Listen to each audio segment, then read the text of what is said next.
And welcome back to Hannity's America. We continue now with my exclusive interview with Justin Sharrett, his father, an attorney.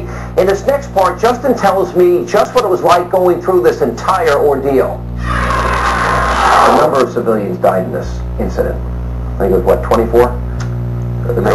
19 civilians. 19 to 20. There's different reports. Some that said 19, some that said 24. We believe the people that Justin shot weren't civilians.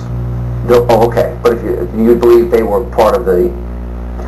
We believe they were insurgents. You believe they were insurgents. All right, so in total there were 24 people that died? Yes. Okay. And so and when this is all finished, what happens? I guess a response team comes in afterwards and starts investigating the incident? Yes. And how soon thereafter? Is it right that day?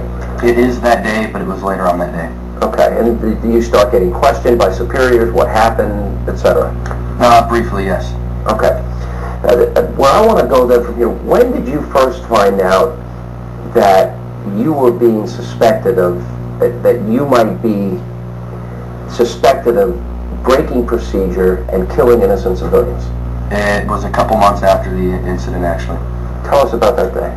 I vaguely remember that day because for that deployment, it was a really hectic deployment for us. We'd go on a patrol, we'd come back for 2 hours, go out on another patrol, and you either were awake patrolling or you were sleeping. And I just remember I want to say we were out at the smoke pit. They called our squad out and they told us that a Time magazine guy was going to come down and talk to us about what happened, and possibly NCIS would be coming down to talk to us. Now that Time magazine piece eventually did come out in March of 2006. And in it said, quote, according to eyewitnesses and local officials interviewed over the past 10 weeks, the civilians who died in Haditha were killed not by a roadside bomb, but by the Marines themselves, who, quote, went on a rampage in the village after the attack, killing 15 unarmed Iraqis in their homes, including 7 women and 3 children. Why would Time magazine print that? From what I remember, it was originally reported that everyone that was killed that day was killed in the roadside bomb. I don't know who reported it or how it got reported that way, but we remember reading it in the Marine Corps Times as that, and we were wondering what was going on. But that was factually inaccurate. That is not what happened that day. I guess the next thing I want to ask you is, maybe I want to go to your dad here for a second here, Darryl, because you were active and involved from the very beginning when your son was first accused of this. When you first heard that he was being investigated and being accused of these types of atrocities, you know your son. You knew and you believed in him right from day one. Right, my wife and I had no doubt. We had talked to Justin, I believe it was in April, before he came back from Haditha, and he assured us that he had done nothing wrong, that these charges were false, and actually he didn't know why he was even being charged, because he said, Dad, we followed our rules of engagement that day, we went by the book, and I don't know what's going on.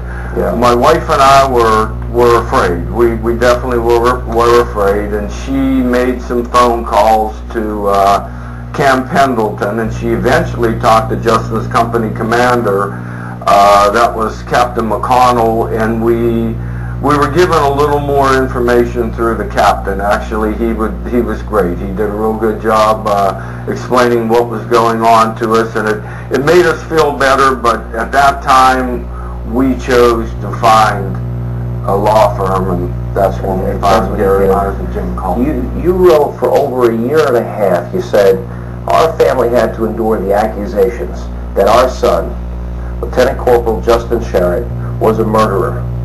And then you went on to say, we knew that certain powers within our government knew that these charges were false. Yes. Who in the government knew the entire time that the allegations against your son? Now here's somebody who's willing to put his life on the line for his country. He's been through multiple IED experiences. He's nearly lost his life this day. And now the government had knowledge that the charges against him were false? How do you know that? Sean, I have no resources whatsoever to get to the high level in the government. I was able to get to 2 articles, one written by Josh White, of the Washington Post and another written by an author, I can't think of his name now, about the Salacia payments. And I was able to piece together what happened at Haditha that day. In fact, what we are ignoring is the testimony of a 26-year-old Iraqi Army sergeant who said he felt the Marines were justified in what they did that day. This sergeant disappeared. Well, what I am saying is the government has come out every other day. There was an anonymous leak. Someone was leaking out information that called these Marines murders, and I was able to piece together most of what happened in Haditha just using Josh White's article. That's a stunning statement, a testament that if you could find that information, that the government would ignore it. You know, but if Marines and airmen and Army men are going to be out there defending our liberties and freedoms, one of them being the belief that you're innocent until proven guilty, yes, you would think the guys that are on the front lines that would deserve that more than anybody else. Have you lost faith and confidence in your country if you say they knew about this and falsely charged your son? You know, Sean, we were angry and we were frustrated when this happened, but I'm understanding more and more what happened in Haditha. I know they can never apologize for what happened to my son, but what happened that day, I think it shows up even in the in the private sector.